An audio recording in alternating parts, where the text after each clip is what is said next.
More in barrels and suitcases. Finance Minister announces increase in duty-free allowance.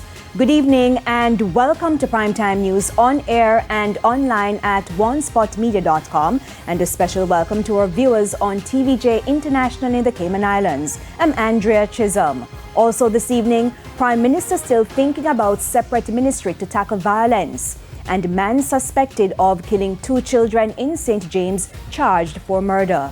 There's also sports and weather in this newscast, so stay with us. Details right after the break.